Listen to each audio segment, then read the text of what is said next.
My name is Matt Schwab.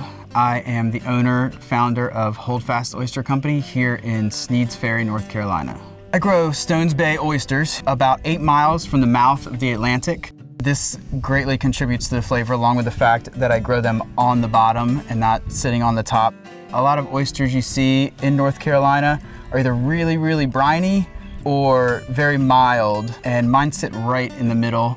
They're exposed to all these nutrients and sediment on the bottom, and it gives it this real earthy, mushroomy flavor, which is really cool. And then in the winter, the water's a little rougher, a little more turbulent. The phytoplankton that they eat changes, and they get this real like chicken broth, buttery, umami flavor that's really cool. Being from the Eastern Shore of Maryland, I love Old Bay, and Old Bay recently came out with a hot sauce that's so good. That's the best oyster condiment I've ever had. I've become a big fan of making my own mignettes, which is typically a vinegar-based condiment for oysters.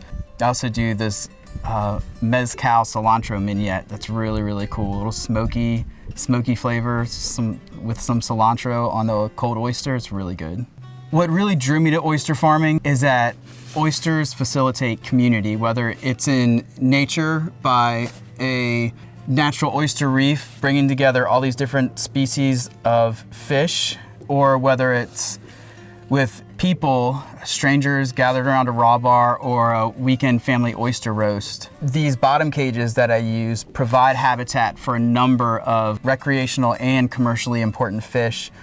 We found that cobia, snapper, grouper, flounder, they all use this area as a nursery. You find baby bull sharks up here. It's basically one giant fish nursery. One of the things that I take great pride in with my farm is making oysters accessible to everybody. Local seafood has been great with getting fresh oysters from these coastal areas into the Triangle.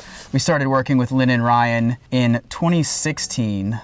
They were our first distributor, and it's been going strong ever since. They make it really easy. They pick up and they have them to chefs within a day or two. I've never wanted to be a massive, scalable oyster company. I just want to keep it that way and stay a relatively small size to be able to keep that quality there.